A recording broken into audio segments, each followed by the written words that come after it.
Good morning to all. Welcome to my channel Gundimeda vlogs. ప్రముఖ హాస్య నటులు ఎల్బి శ్రీరామ్ గారి గురించి తెలుసుకుందామండి. లంకా భద్రాద్రి శ్రీరామ చంద్రమూర్తి పూర్తి పేరు. ఒక నటులు, రచయిత, దర్శకులు. ఆయన ముందుగా రంగస్థలంపై పేరు తెచ్చుకొని తర్వాత రేడియోలో పనిచేసి తర్వాత సినీ పరిశ్రమలోకి అడుగుపెట్టారు. ముందుగా సినీ రచయితగా పనిచేసి తర్వాత నటుడుగా నిరూపించుకున్నారు. 400కి పైగా సినిమాల్లో నటించారు. 4 సార్లు నంది పురస్కారాలను అందుకున్నారు. యూట్యూబ్లో ఎల్బి శ్రీరామ్ హార్ట్ ఫిలిమ్స్ పేరుతో లఘు చిత్రాలు కూడా రూపొందిస్తున్నారు. ఎల్బి శ్రీరామ్ గారు మే 30న తూర్పుగోదావరి జిల్లా అమలాపురం సమీపంలోని నేదునూరు అనే అగ్రహారంలో జన్మించారు. వీరి తండ్రి వేద పండితులు, రాష్ట్రపతి పురస్కార గ్రహీత. అప్పటి జమీందారు ఆయన పాండిత్య ప్రతిభకు మెచ్చి ఒక ఇల్లు బహుమానంగా ఇచ్చారు. అందులోనే వారి కుటుంబం నివాసం. శ్రీరామ్ గారి పెద్దన్నయ్య కూడా వేద పండితులే. శ్రీరామ్ మొదట రంగస్థల నటుడిగా రాష్ట్ర వ్యాప్తంగా పేరు సంపాదించుకున్నారు. తర్వాత కొద్ది రోజులు ఆల్ ఇండియా రేడియోలో కూడా పనిచేశారు. శ్రీరామ్ గారి కొడుకు గ్రాఫిక్స్ విభాగంలో పనిచేస్తున్నారు. వీరు రచయితగా అనేక రచనలు చేశారు. అందులో అనేక ప్రసిద్ధ నాటికలు ఉన్నాయి. 1983లో రచించిన గజేంద్ర మోక్షం నాటిక బాగా ప్రసిద్ధి చెందింది. ఈ నాటిక అనేక వేల ప్రదర్శనలు జరిగాయి. కిష్కింద కాండ సినిమా ద్వారా రచయితగా గుర్తింపు పొందిన శ్రీరామ్ అప్పుడప్పుడు కొన్ని సినిమాలలో అతిథి పాత్రలు వేసేవారు. 1994లో వచ్చిన హలో బ్రదర్, 1997లో వచ్చిన హిట్లర్ లాంటి విజయవంతమైన చిత్రాలకు మాటల రచయితగా పనిచేశారు. తరువాత ఈవీవి సినిమా చాలా బాగుంది ద్వారా పల్లెటూరి యాసతో మాట్లాడే పాత్రతో మంచి నటుడిగా గుర్తింపు పొందారు. దాంతో చాలా సినిమాల్లో అవకాశాలు వచ్చాయి. హాస్య పాత్రల్లో తనదైన ముద్ర వేసుకున్నారు. అంతేకాకుండా సెంటిమెంట్, భావోద్వేగాలతో మిళితమైన అమ్మో 1వ తారీఖు అనే సినిమాలో నటించారు. ఈ సినిమా ఎల్బి శ్రీరామ్ గారికి ఒంటెంతు బండి అనే నాటకం ఆధారంగా తీయబడింది. అంతేకాకుండా చాలా నాటికలు కూడా రచించారు. వీరు అందుకున్న నంది పురస్కారాలు: ఉత్తమ మాటల రచయితగా రామసక్కనోడు సినిమాకు గాను 1999లో, ఉత్తమ హాస్య నటుడిగా చాలా బాగుంది సినిమాకు గాను 2000 సంవత్సరంలో, ఉత్తమ మాటల రచయితగా సొంత ఊరు చిత్రానికి గాను 2009లో, ఉత్తమ పాత్రోచిత నటనకు గాను సొంత ఊరు సినిమాకు గాను 2009లో అందుకున్నారు. ఎల్బి శ్రీరామ్ గారు నటుడే కాక ప్రముఖ హాస్య నటులు, రచయిత, నాటక రచయిత, నిర్మాత, దర్శకులు. తెలుగు సినిమా మరియు తెలుగు నాటక రంగంలో తన రచనలకు ప్రసిద్ధి చెందారు. కోకిల 1990లో వచ్చిన ఈ సినిమాతో సంభాషణల రచయితగా తన చలనచిత్ర రంగ ప్రవేశం చేశారు. లైఫ్ ఈజ్ బ్యూటిఫుల్ క్రియేషన్స్ అనే ప్రొడక్షన్ హౌస్ వీరి సొంతం. తర్వాత ఆయన దాదాపు 500 చిత్రాల్లో నటించారు. చాలా బాగుంది, అమ్మో 1వ తారీఖు, ఆజాద్, హనుమాన్ జంక్షన్, ఇట్లు శ్రావణి సుబ్రహ్మణ్యం, ఆది, దిల్, ఛత్రపతి, ఎవడి గోలవాడిదే, స్టాలిన్, సొంత ఊరు, ఎవడు, లెజెండ్, సరైనోడు. తెలుగు సినిమాల్లో అత్యుత్తమ నటులుగా ఒకరిగా పరిగణించబడుతున్నారు. తెలుగు సినిమాల్లో అత్యుత్తమ పద్ధతిని గల నటుల్లో ఒకరిగా పరిగణించబడుతున్న శ్రీరామ్ గారు 5 రాష్ట్ర నంది అవార్డులను అందుకున్నారు.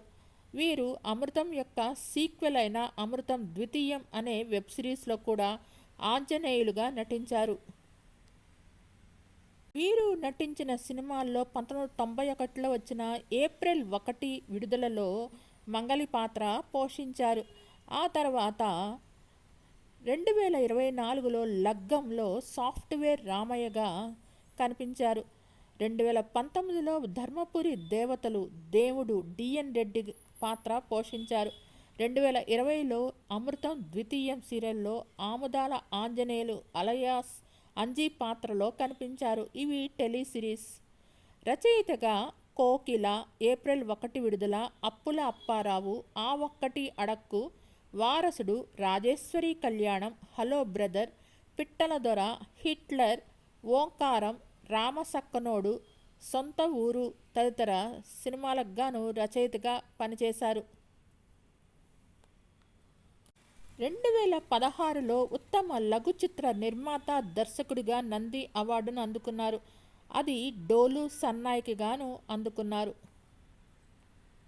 శ్రీరామ్ గారు ఒక ఇంటర్వ్యూలో మాట్లాడుతూ, సాధారణంగా నేను బయటకు వెళ్ళినప్పుడు ప్రజలు నేను ఏ సినిమాల్లో పనిచేస్తున్నానని అడుగుతారు. కానీ నా సహోద్యోగులు నేను ఏ మంచి సినిమాల్లో పనిచేస్తున్నానని అడుగుతారు. అదే తేడా. ఇసుక తవ్వేవాడిగా నా పాత్ర అంత మంచి అర్థవంతమైన మరియు సంతృప్తికరమైన పాత్ర. ఆ పాత్ర బాధితుడు. అతను షాక్ స్థితిలో ఉన్నాడు మరియు అతను తవ్వుతున్నాడు. మట్టిని బయటకు తీసి మరొక గొయ్యిలో దానిని కాపాడుతున్నాడు. అతను ఇసుక చుట్టూ తిరిగే పాట పాడతాడు. అది హత్తుకుంటుంది.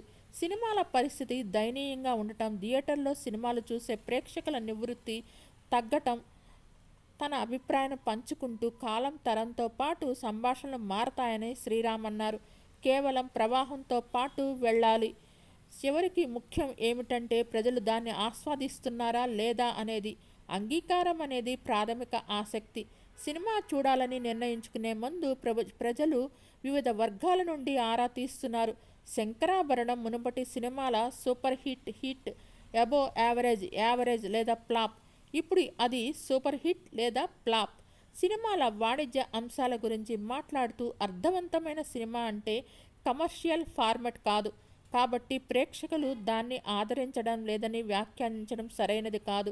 కమర్షియల్ సినిమా అంటే గాలిలో వాహనాన్ని పేల్చడం, ఐటమ్ డ్యాన్స్ చేయటం, అబ్బాయి అమ్మాయిని కలవటం. అయితే 100 కమర్షియల్ సినిమాల్లో ఎన్ని బాక్సాఫీస్ వద్ద బాగా రాణిస్తున్నాయో ఆలోచిద్దాం. అలాంటి వాటిలో 99% సినిమాలు నడవు. అర్థవంతమైన సినిమా విడుదలకు సిద్ధంగా ఉంటే దానిని ప్రజలు అంచనాలు పెరుగుతాయి. వారు ఆ సినిమాని సూక్ష్మ దృష్టితో చూస్తారు. అలాగే ఆ సినిమా అదే సమయంలో విడుదలైన మిగిలిన చిత్రాల దాడిని తట్టుకోవాలి అని తెలిపారు. క్యారెక్టర్ ఆర్టిస్ట్ మరియు హాస్య నటుడు ఎల్బి శ్రీరామ్కు ప్రచారకర్త లేదా కాస్టింగ్ ఏజెంట్ లేరు. తనను తాను ప్రమోట్ చేసుకోవడమే కాకుండా నిర్మాణాత్మక మార్గంలో సమయాన్ని వెచ్చించే బాధ్యతను ఆయన స్వయంగా తీసుకున్నారు. రచయిత లేదా కళాకారుడికి ఎప్పుడు గడువు తేదీ ఉండదు. వారికి ఒక అతిథి పాత్ర ఇవ్వండి, వారు తిరిగి నటనలోకి వస్తారు అని శ్రీరామ్ తెలిపారు. అలాగే ప్రస్తుత తరం అభిరుచులకు అనుగుణంగా అతను తన పేరులోని మొదటి అక్షరాల నుండి లైఫ్ ఈజ్ బ్యూటిఫుల్ అనే వెబ్ సిరీస్ని నిర్మించారు. ఈ సిరీస్లో మొదటిది మే 30న ఆయన పుట్టినరోజున విడుదల కానుంది. ఈ సిరీస్ కోసం శ్రీరామ్ దాదాపు 4 నిమిషాల నిడివిగల 10 లఘు వీడియోలను నిర్మించారు మరియు దర్శకత్వం వహించారు. నేను ప్రతి నెల 4 సినిమాలను అప్లోడ్ చేయాలని చూస్తున్నాను. ప్రస్తుతం అవి పోస్ట్ ప్రొడక్షన్ దశలో ఉన్నాయి. పాత్రల కొరత మాత్రమే కాదు, సినిమాల్లో ఎక్కడా నిజమైన కామెడీ లేకపోవడం వల్ల నాకు ఈ ఆలోచన వచ్చింది. సెంటిమెంట్ లేదు.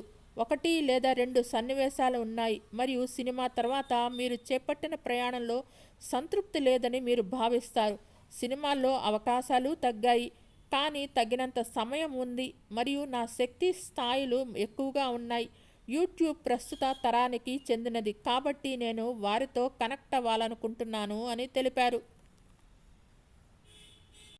ప్రతి కథ 4 నిమిషాల నిడివిగల ఈ వెబ్ సిరీస్పై పెట్టుబడి పెట్టమని ఏ నిర్మాతను నేను అడగలేను. నాకు కాన్సెప్టులు ఉన్నాయి మరియు అమలుపై కూడా నాకు పట్టు వస్తుందని నేను ఖచ్చితంగా అనుకుంటున్నాను. నేను వెంటనే లైకులు మరియు వ్యాఖ్యలను ఆశించను మరియు అది ఎలా పనిచేస్తుందో నాకు సరైన ఆలోచన ఉంది. ఈ చిత్రానికి ప్రసిద్ధ కళాకారులను తీసుకునే ఆర్థిక స్తోమత నాకు లేదు, కాబట్టి నేను వారందరిలోనూ ప్రధాన పాత్ర పోషిస్తున్నాను. నేను ఇప్పటికీ నటుడిని మరియు చాలా పని చేయగలనని చూపించడానికి ఇది సహాయపడుతుంది. మా నాన్నగారు శ్రీలంక వెంకట రామశాస్త్రి సోమయాజీ. చాలా చదువుకున్నవారు మరియు రాష్ట్రపతి అవార్డు గ్రహీత పండిట్. మా కుటుంబంలో 8 మంది అన్నదమ్ములు ఉన్నారు మరియు నా దగ్గర 7 మంది అన్నదమ్ములు ఉన్నారు. వారిలో చాలామందికి నటన అంటే మక్కువ ఉంది. అయితే నేను మాత్రమే సినిమాల్లోకి వచ్చాను. ఆ రోజుల్లో నెమ్మదిగా ప్రారంభమైన ఆధునీకరణ కారణంగా మేము పట్టణాల్లో చదువుకున్నాము. మేము చాలా సినిమాలు చూసేవాళ్ళం. మనకి ఇష్టమైన హీరోల కోసం ఎవరు గొప్ప, ఎన్టీఆర్, లేదా ఏఎన్ఆర్ అని గొడవ పడేవాళ్ళం. ఆ రోజుల్లో మేము వీధి నాటకాలలో నటించేవాళ్ళం. క్రమంగా నేను ఉన్నత చదువుల కోసం నగరానికి వచ్చాను మరియు దేశిరాజు హనుమంత్ రాజు గారి కింద నేను థియేటర్ అంటే ఏమిటి, దాని సూక్ష్మ నైపుణ్యాలు మరియు దానికోసం సౌందర్యపరంగా ఎలా రాయాలో నేర్చుకున్నాను మరియు నా విద్యను కొనసాగించడంతో పాటు ఇవన్నీ నేర్చుకున్నాను. నా గ్రాడ్యుయేషన్ పూర్తి చేసిన తర్వాత నేను రాత్రిపూట నాటకాల్లో నటించడం మొదలుపెట్టాను మరియు సూర్యకాంతిలో పనిచేశాను. మా ఉత్సాహభరితమైన స్నేహితుల బృందం మహతీ నాటక సమాజం అనే నాటక బృందాన్ని ఏర్పాటు చేసి 1977 నుంచి 88 వరకు నాటకాల పోటీలకు వెళ్ళాను. వాటిలో చాలా వరకు నేను నటుడిగా, రచయితగా మరియు దర్శకుడిగా ఉన్నాను. మేము చాలా ప్రయోగాత్మక థియేటర్లు వేసేవాళ్ళం మరియు అనేక అవార్డులు గెలుచుకున్నాం. నా అవార్డు గెలుచుకున్న నాటకాల్లో పద్మవ్యూహం, ఒంటెద్దు బండి మరియు ప్రపంచ తంత్రం ఉన్నాయి. ఇవి రాష్ట్ర మరియు జాతీయ స్థాయి అవార్డులు గెలుచుకున్న సామాజిక నాటకాలు. తర్వాత నా నట స్నేహితులు వివాహం చేసుకొని వేర్వేరు ఉద్యోగాల్లో స్థిరపడ్డారు మరియు కొంతమంది వేర్వేరు ప్రదేశాలకు వెళ్ళారు. కాబట్టి నా తమ్ముడు నేను సినిమాలను ప్రయత్నించమని సూచించాడు మరియు ఆర్థిక సమస్యలు ఉన్నప్పటికీ చెన్నైకి వెళ్ళి సినిమాలు ప్రయత్నించడానికి ఆర్థికంగా నా తమ్ముడు సహాయం చేశాడు. చెన్నైలో చాలా కష్టాల తర్వాత నేను దర్శకుడు ఈవివి సత్యనారాయణ గారిని కలిశాను. అయితే నా మొదటి సినిమా గీతాకృష్ణ గారి కోకిల సినిమా.